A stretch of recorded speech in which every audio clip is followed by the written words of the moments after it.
Hi everybody, I'm Brittani Barger. I am a paralegal and I also work as a journalist. Professors Without Borders wanted us to kind of talk a little bit about our professions to kind of give you guys some advice and to let you know what it's like in our job fields. So first I'll explain a little bit about the legal field. I am from the United States, so the legal field, my experience obviously is based on what we have here. Other countries are going to have different laws, um, and how they go about things. But I'm a paralegal here in the state of Tennessee. We work primarily with bankruptcy law. Our firm also does wills, estates, property, things like that, but I mainly help with bankruptcy, which is actually a federal thing here in the United States. You do not file bankruptcy through the state. It's a federal case. There's various chapters that you can file with bankruptcy, usually but with an individual, which is mainly what we practice. It's a Chapter 7 or a Chapter 13. Basically, a Chapter 7 is liquidation, where you're getting rid of all of your debts, and a Chapter 13 is where you basically do a payment plan. I mainly help with the Chapter 7s, but I also do help with Chapter 13s. But the daily life of a paralegal is setting up appointments, doing a lot of the grunt work for the attorneys. When it comes to researching the law, knowing if there's a new law that has come about, in bankruptcy law, for example, when you're doing the paperwork for the client, there are different exemptions for each state. Like in the state of Tennessee, each individual has $10,000 personal property exemption limit.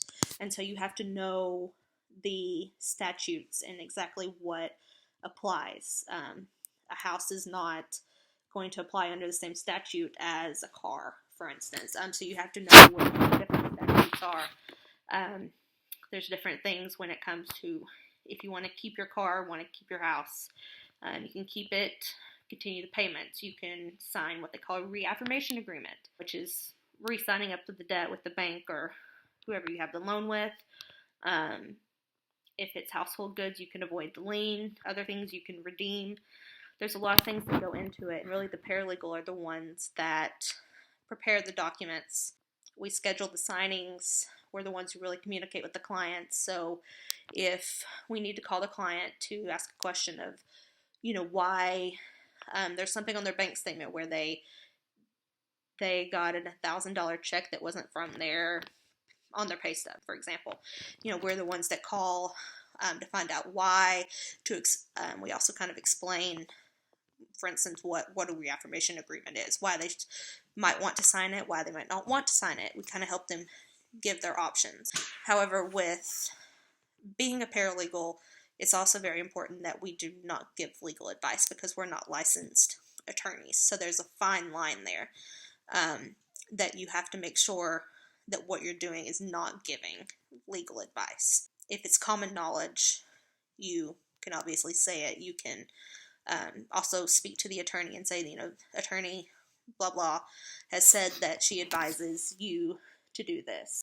But if someone was to call in, let's say regarding a power of attorney, and they want to know if a power of attorney is still good once a person dies, the paralegal is allowed to tell them, no, the power of attorney ceases when the person dies. That's not giving legal advice. That's just stating a fact. Something that you should keep in mind. You may do things at the office, but you still may be doing some research when you go home. For instance, I can come home and look up different bankruptcy laws because let's say that we have a client that lives in the state of Tennessee now, but they recently moved from California. There's different laws that apply there, so there's research that goes into that on statutes and different things. So in the legal field, you will be working a little bit more than the 9 to 5, but it's very rewarding work. But I also mentioned that besides working as a paralegal. I also work in journalism. So I always say that the legal field is my day job, but working in journalism is my other, more like my night job, weekend job. I work for a website called Royal Central. We're the leading news source of the royals across the globe. We write about all the royal families, and I'm actually the deputy editor for the website. So it can be a very hectic job depending on what's going on in the world. Obviously, the British royal family seems to be the most prominent family that most people know about when it comes to royals, but there's royals all across Europe, the Middle East, and Asia. I served as the Europe correspondent as well as the Europe editor prior to becoming the deputy editor. So I had to become really familiar with the royal houses inside of Europe. So that would be Luxembourg, Liechtenstein, Belgium, Spain, the Netherlands, Norway, Sweden, Denmark, Monaco, and also learn a little bit about other monarchies outside of Europe, Jordan, Bhutan, Japan. My role as a deputy editor, we have the editor-in-chief, but so second in command, basically. If he's not there, I step in to make decisions. But he and I make a lot of the decisions on the side alongside the other editors. I edit content. I create assignments. You have to make sure are able to properly write, source things. You need to know what websites are valid sources and what websites you don't need to trust. There's certain sites, obviously, that you don't want to rely on too much. Wikipedia is a good starting point, I always say, because you can find out information there, but you should never use it as a source. You can look and see kind of where someone else has sourced something, and you can go to the news article, but you should never source Wikipedia as you're in a citation.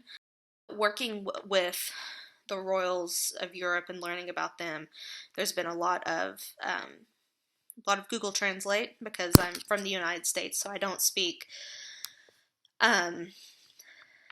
Danish or Norwegian or Luxembourgish. I speak a little bit of Spanish. I'm able to read some of that when it comes to the Spanish monarchy, and I've been learning Swedish, which is helpful when you're crawling through the archives of these royal websites. You need to know what these words are.